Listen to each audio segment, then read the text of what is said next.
Aitab nunnutamisest. Täna räägime asjast, mis on mis. Kultuurikristlus või päriselt kristlaseks olemine.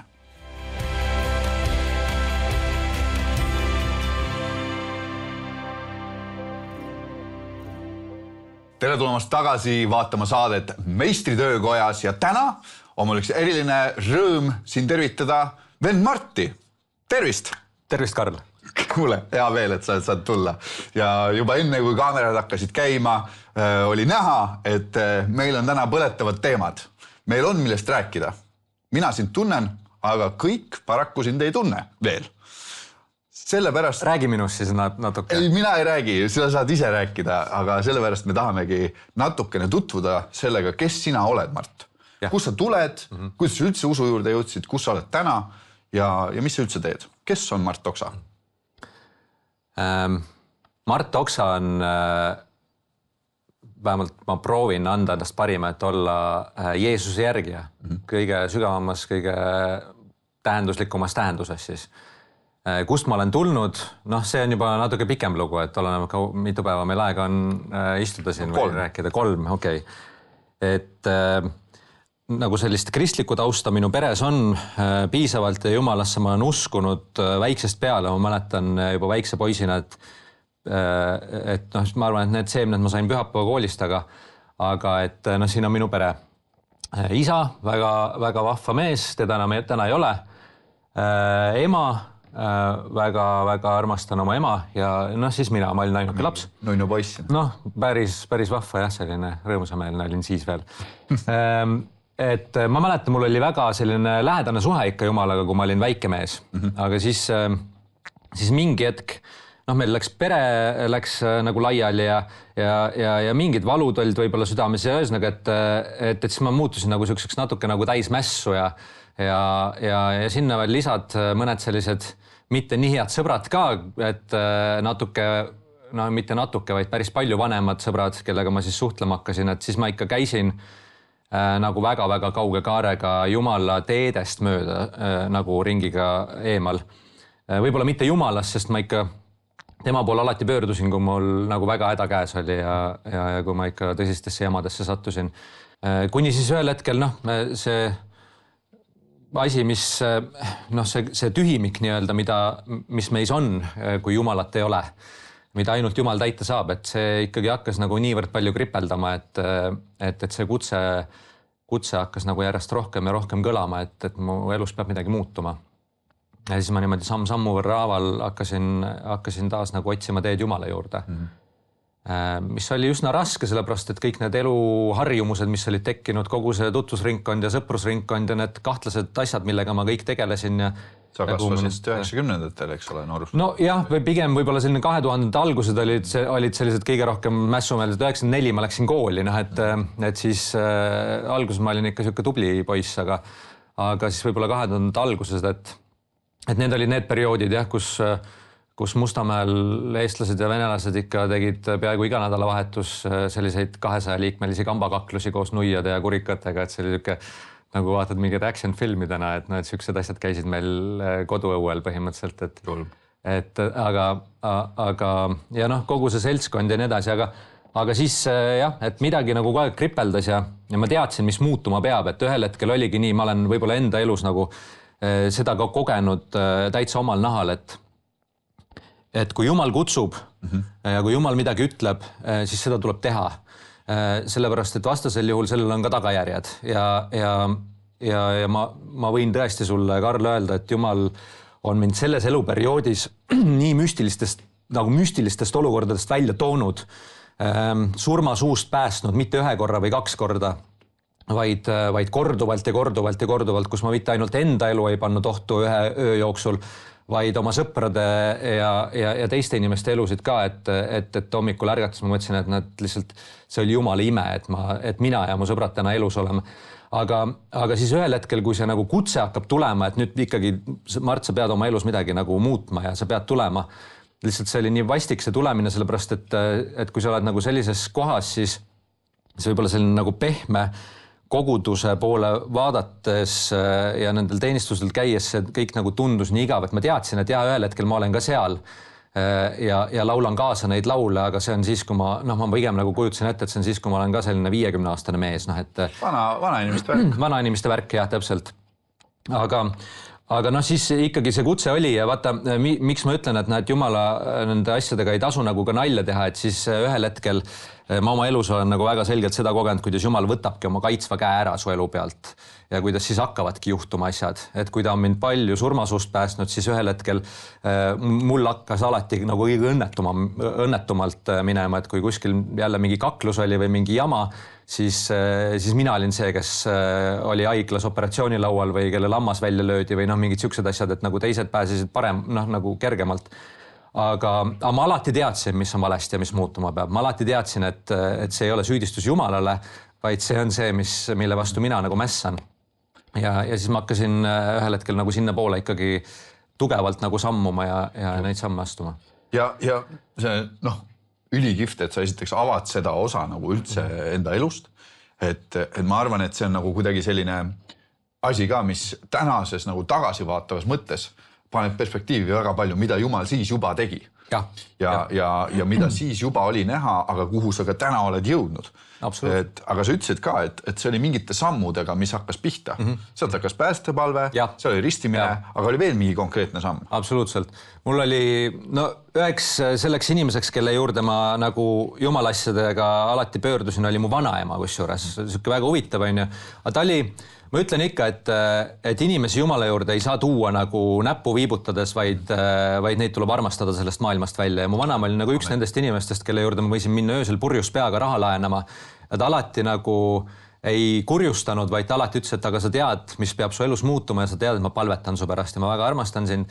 Ja ühel hetkel, kui ma nagu sellel teekonnal olin, siis oli ka tema võib-olla, kellega ma nendest asjadest nagu kõige rohkem rääkisin.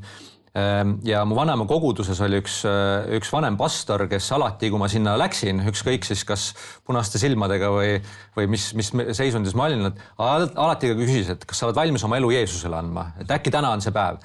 Ja siis ühel hetkel oli, et ma nagu olingi nagu maadelnud selle küsimusega ise ka juba ja siis ma ütlesin, et jah, olen küll. Ja siis ma tegin selle päästepalve, aga võib-olla nagu kohe näiliselt midagi ei muutunud mu elus, aga ma tean tagasi vaadates, et sellest päevast ikkagi Jumal väga selgelt hakkas mu elu nagu juhtima ja korrigeerima ja mingit suundi näitama. Aasta või 2 hiljem ma sain ristitud. Jälle, ei toimunud mingit väga suurt plahvatust, aga asjad jälle nagu vaikselt liikusid selles suunas. Kuni siis ühel hetkel ma olin oma asjadega jälle kimpus ja ma olin mingit ämbrite otsa sattunud ja täiesti nagu ummikus ja ma ei leidnud enam absoluutselt mingit mõtet sellele elul ja kõigel. Ja siis ma läksin Oleviste kiriku altari ruumis, ma mäletan, ma tegin selle palve ja see oli see, et kus ma nagu kogu südamega, murtud südamega, pisarates ütlesin Jumalale, et kui sa nüüd mind nagu võtad veel, kui sa oled valmis mind võtma, et ma olen nii palju nagu mänginud ja seda aega nagu raisanud, aga kui sa nüüd nagu võtad, siis ma tahan kogu oma elu sulle pühendada ja mitte lihtsalt, et kirikus käia, vaid ma tahan kogu oma elu sulle pühendada. Et selline mehelik otsus, mitte lihtsalt siuke nunnutamine, et kuule, ma siis proovin seda Jumala asja nüüd ka natuke tõsisemalt, vaid ma arvan, et see mehelik otsus, ma tundsin, et muu nagu ei toimi. Sinu viis ei sobinud? Absoluutselt. Ja ma arvan, et see ei toimigi, kui sa niimoodi natukene tahad proovida Jeesust ja tegelikult ei mõtle seda ja ma olin seda nagu omal nahal juba järgi proovinud, et siuke natuke ei toimi. Kogu oma südamega tuleb Jumala juurde tulla ja sellest hetkest, siis toimus plahvatus. Siis oli nii, et mõned nädalad või kuud hiljem ma sain mingite sõpradega kokku, nad ei tundnud ära mind, et nad ütlesid ka, et kuule, et ma sellest Jeesuse asjast ei tea midagi, aga sa oled täiesti muutunud mees, et mis suga nagu juhtunud on, et kõik nagu mitte ainult kristlased, ja mitte mu pere, vaid sõbrad ja tuttavad, kellega ma olin harjunud ikka iga reedel käpa maha panema korralikult, et need ka nagu nägid ja see oli neile ka mingis mõttes tunnistuseks. Ja see on see, mis Jeesus teeb, eks? Absoluutselt. Et see on nagu nii võimas tunnistus just nimelt sellest, et ükskõik kus kohas sa oled. Ka see, kes meid kuulad, vaatad täna, et ei tähenda seda, et sind ei ole võimalik kätte saada. Et sul ei ole võimalik astuda sammu ise, kui sa seda teed täie südamega. Täpselt. Et ma arvan, et see on nagu ülivõimas tunnistus sinu elu pealt ka. Absoluutselt. Ja see, et ma tegin selle 20. alguses, oleks võinud varem teha.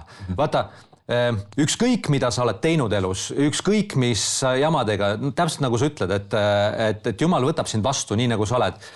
Lihtsalt küsimus on selles, et millise seljakotiga sa tuled ja mingid asjad on, mida sa enam nagu heaks pöörata ei saa, et jumal annab sulle küll uue elu, aga mingeid asju ma pean nagu siiamaani korrigeerima mingite inimeste eest, kellega jumal mind täna veel aastakümneid hiljem viib kokku. Ma pean ikka veel vabandama oma mingisuguste tehtud asjade pärast. Tõid täitsa mingi inimese su elu nüüd lähiajal? Pidevalt ja ühel hetkel sain südamesse ühele koolis ühele inimesele kirjutada nagu, keda nagu kiusatigi koolis ja ma olin ka üks nendest, kes naeris ja nii edasi. Ma pidingi talle kirjutama ühe pika kirja ja oma tunnistusest jagama, et jumal on küll mulle patud andeks andnud, aga ma tahan sinu käest ka andeks paluda.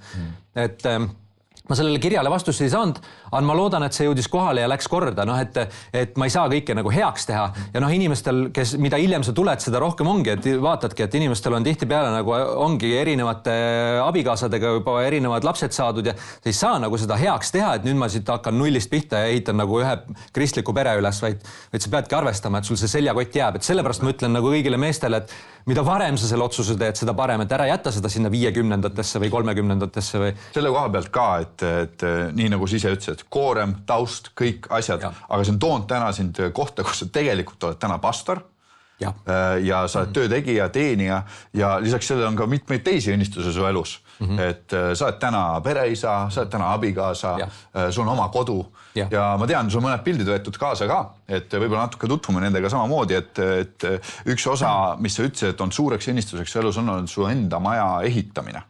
See on ju üks selliseks elu muutvamaks, võib-olla kõige hilisemaks elu muutvamaks asjaks. No siin on üks pilt, kus juba maja on põhimõtteliselt valmis, aga sellisena ma seda ehitasin, et see on natukene võib-olla selline kummaline lugu, et tegelikult kui me perega hakkasime, ma kohe räägin sellest pildist ka, aga kui me perega hakkasime nagu endale kodu otsima, siis me tegelikult vaatasime lihtsalt natuke suuremat korterit ja nii edasi ja siis üks koguduse kaaslane profeteeris, et teate, et te otsite nagu korterit, me jäime paarist asjast ilma ja siis sündis meil laps enneaegsena ja ühesõnaga meil olid siuksed asjad, kõik need kodu otsimise plaanid nagu tundusid üks hetk nagu hästi väiksed.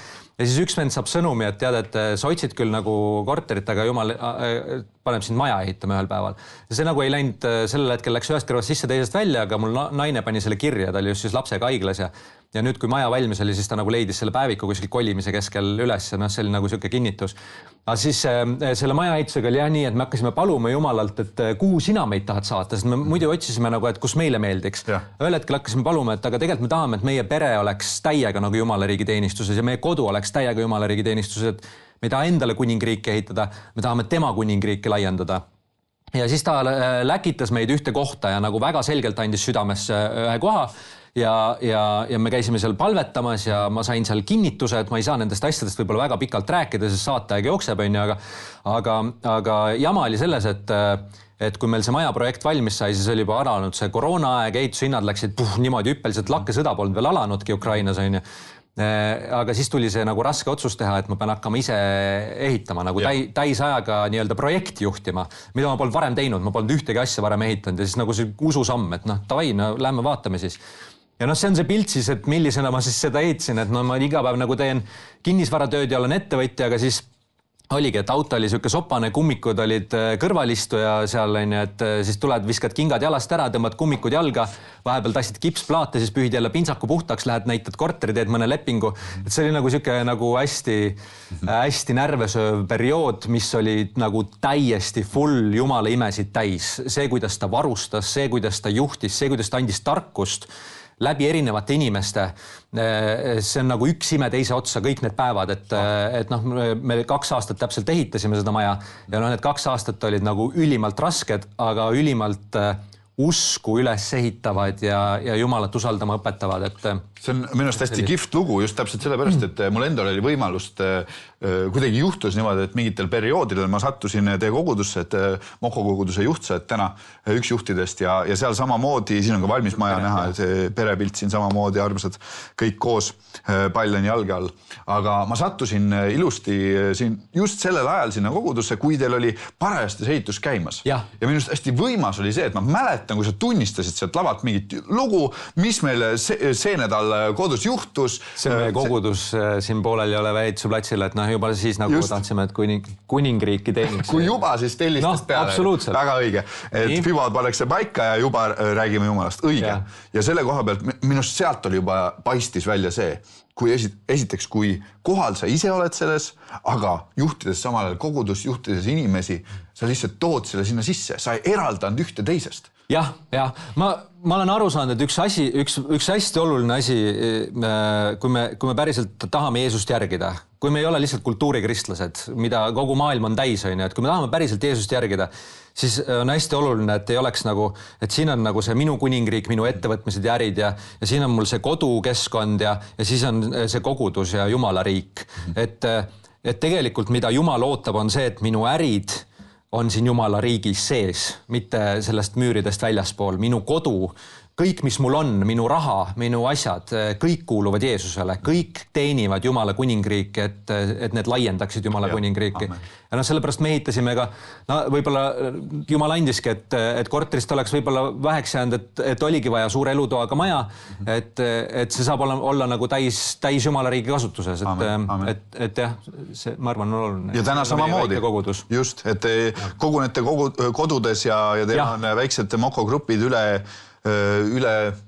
Tallinna hetkel ja üle Eesti veel ei ole, aga üle Tallinna 8 väikest kodukogudust ja rajame kogudusi siis Mosaik-koguduse katusel. Väga kihvt ja tiime inimesi, naeretavaid nägusid täis, siin tuttavaid on palju. See on meie rajamiskoosolek, see on üks nagu selline elumuutev hetk minu jaoks ka olnud, kus Jumal kutsus meid kogudust rajama. Et see oli nagu see hetk võib-olla, kus tead, et nüüd sa nagu vaimulikus mõttes pead hakkama nagu sellist isa vastutust kandma või nagu, et olema nagu teistele see, nagu kelle najale toetutakse või et see nagu siiamaani, kui oli enda koguduse keskel oled, siis mingi jama tuli, siis kohe nagu pastorid teie tegelege. Aga see oli nagu see hetk, kus Jumal andis selle koguduse rajamise kutse, et siis see nagu ikkagi midagi nagu elus väga palju muutis. Ja see on siis meie rajamiskoosolek ja siin on eelmise aasta gospelõhtu, et see on üks asi, mida me üks kord aastas siis korraldame. Mul oli hea meel olla siit sellest üritusest osa ka, kuskil siin või seal või kuskil siin tribüünidel või ma ei tea, kus ma liiku. Ja siis, aga sa mainisid korraks ka, et su laps oli enneaegne. Jah. Ja korraks lihtsalt mul jäi jutu sees jäi nagu meelde, et see on selle pildiga seotud. Okei. See oli selles samas koguduse rajamise protsessis, et tegelikult päris mitmed inimesed said nagu selles protsessis nagu pihta ja paljud meid siis nagu julgustasid, et kui sa Jumala riigis midagi olulist teed, et eks siis tulevad rünnakud ka. Et me ootasime oma esimest last ja siis ta sündis nagu kriitiliselt enneaegsena. Ja arstid, ega nad ei julge sulle ju mingid klausleid lubada ja välja anda. Me olime nagu natuke pehmelt öeldes ära ehmatanud, et täiesti uues olukorras ja nii edasi. Ja see oli siis see moment, kus me hakkasime nagu lapse tervise ja elu pärast võitlema, aga nagu vaimulikus mõttes võitlema. Ja seal kuvöösis ta oli ja mina käisin talle igapäevaselt piiblit lugemas ja temaga koos palvetamas ja abikaasa oli siis taga koos haiglas. Ja ma mäletan siis ühte hetke, üks asi oli see, et kui me sinna olukorda sattusime, siis minu sõber Toomas, kellega me koos siis seda kogudust rajasime ja ta oli üks juhtidest ka, et siis tema sai nagu Jumalalt selge sõnumi, et meid on saadetud kooli, mind ja minu pere, et Mart saadeti kooli. Et eks see oli jälle selline esimene võib-olla selline hästi suur nagu katsumus ka vaimulikus mõttes nagu õppidagi palves võitlema ja nii edasi. Me olime siis juba mõnda aega haiglas olnud, aga kuidagi hakkasid tulema nagu halvad uudised arstidelt ja mingisugused siuksed murekohad. Ja mind siis haiglasse ööseks enam ei lubatud, Elerin pidi temaga olema seal. Ja mina käisin öösiti seal haigla juures palvetamas ja ükskord ma olin nagu täitsa kuidagi murtud ja ma olin seal lastehaigla ees nagu keset ööd ja palvetan seal autos ja käin ja lihtsalt ümber selle maja ja palvetan ja käed välja sirutatud ja õnnistan ja siis ma istun autosse ja kuidagi nagu see koorem on südamel. Ja siis ma palun Jumalalt, et tead, et loen piiblit samal ajal, et äkki midagi julgustavat ja siis panen selle piibli kuhugi kõrvalistmele ja siis palun Jumalalt, et Jumal, et kui sa mu palvet oled kuulnud, et kas sa saaksid kinnitada mulle, et sa annad sellele lapsele elu ja et kõik saab korda ja nii edasi, et mul oli nagu sellel hetkel oli väga seda kinnitust vaja. Ja loen piiblit, ei tule midagi, aga palvetan edasi seal ja siis mingi hetk mõtlen, et okei, et nüüd on siin palvetatud, et sõidan koju. Sõitsin koju ära, hakkan autost meil üks mikrobuss, hakkan sealt välja astuma ja siis on meil maja kõrval on täpselt üks laternapost oli. Ja see laternapost täpselt valgustas siis seda kõrvaliste, et ma oleks selle piibli sinna kõrvalistme peale unustanud, juba olin ukse kinni löönud ja siis vaatan, et piibel ununes ja just see, nagu tänu sellele, et see valgusvihk oli seal. Ja siis võtan selle piibli lahti ja mina ei tea, see on nagu minu jaoks üks nendest imedest, sellepärast et sõidu ajal ilmselt siis leheküljed olid nagu muutunud vahepeal. Ja ma võtan siit nagu kohe siit algusest lahti ja siin on selline lugu, ma ei tea, kas ma võin selle ette lugeda. Siin on selline lugu, kus Jumal ütleb, et nõnda ütleb issand sinu looja, ema ihus valmistaja, sinu aitaja, ära karda, mu sulane Jakob ja Esur on mu valitu, sest ma valan janusele vett ja kuivale voogusid, ma valan sinu soo peale oma vaimu, su järglaste peale oma õnnistuse, et nad võrsuksid kui roogude vahel, otse kui remmelgad veeojade ääres. Üks ütleb, mina kuulun issandale, teine nimetab ennast Jaakobi nimega, kolmas kirjutab oma käe peale issand oma ja võtab enesele au nimeks Iisrael. Nõnda ütleb issand Iisraeli kuningas, tema lunastaja vägede issand, mina olen esimene ja viimane, ei ole muud jumalat kui mina. Kes on minu sarnane, see hüüdku, jutustagu sellest ja kandku mulle ette ja nii edasi. Et minu jaoks nagu selline hästi sõnasõnaline vastus. Ma siin ütlesin sulle ka ennem naljatades, et mul ilmselt 3 last tuleb, sest vähemalt siin on nii kirjas ja 3. siis teed tatoveeringu endale tõenäoliselt, kus ta kirjutab, et käe peale, et issand oma on ju. Kirjutab oma käe peale issand oma. Et ma ei tea, täna mul on nüüd 2 last, mõlemad elusad ja terved, täiega ägedad vennad.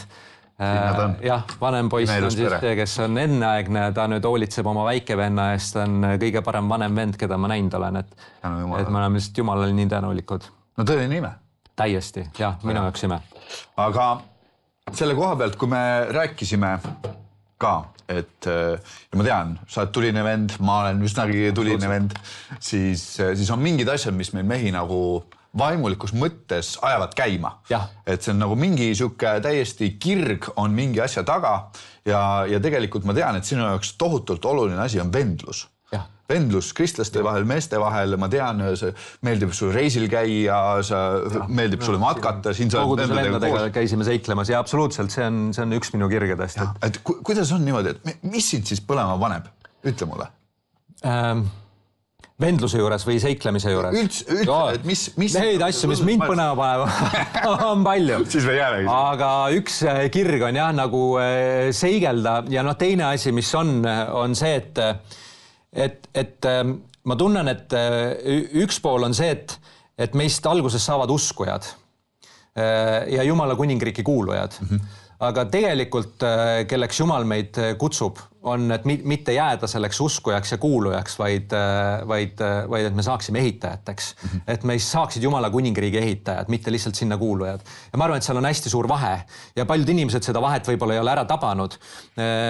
Ja siis ollaksegi tihtipeale nii, et mulle peab nagu keegi kogu aeg mingit tahket rooga ja vaimulikku toitu andma, kuigi tegelikult sa peaksid ammu juba olema see vend, kes teistele jagab, kes teisi varustab, kes teisi jüngerdab, kes teistesse panustab ja nii edasi. Et väga paljud inimesed jäävad sinna kristlase siukse beebi ikka kinni või siis seal juhul kasvavad nooreks, kes on harjunud võib-olla enda elu võitluse pidama, aga kes ei hakka teiste eest vastutusi võtma. Jumal tahab, et me saaksime kellegi vaimulikeks vanemateks ja ma arvan, et see kutse on igale ühele. Kõik ei pea olema koguduste juhid, kõik ei pea olema ülistusmuusikud ja nii edasi, et need rollid võivad muutuda. Aga see, et me oleme Jeesuse järgijad, kes teevad Jeesusele järgijaid, et selliseks vaimulikuks vanemaks kasvamine kellegi jaoks ja teiste inimeste eest vastutuse võtmine, ma arvan, et see kutse on igale kristlasele. Ja see on midagi, mida ma tahaks nagu kultiveerida, mida Jumal on nagu väga südamele pannud meile, meie kogudusele, et seda nagu taas elustada, sest et kui Jeesus panustas 90% oma ajast nende 12 aja veetmisele, jah, ta jutlustas ka 5000-tele ja nii edasi. Siis miks me arvame, et me teeme paremini ja oleme temast targemad, kui me tahaksime võib-olla ainult rääkida võimalikult suurtele massidele, mis on võib-olla näiliselt efektiivsem, aga kus tegelikult seda isiklikkust jääb väga palju puudu. Et see jüngerlik eluviis on kõige nagu alus Jumala kuningriigi sellisel kvalitatiivsel toimimisel, ma arvan, et see on hästi-hästi oluline.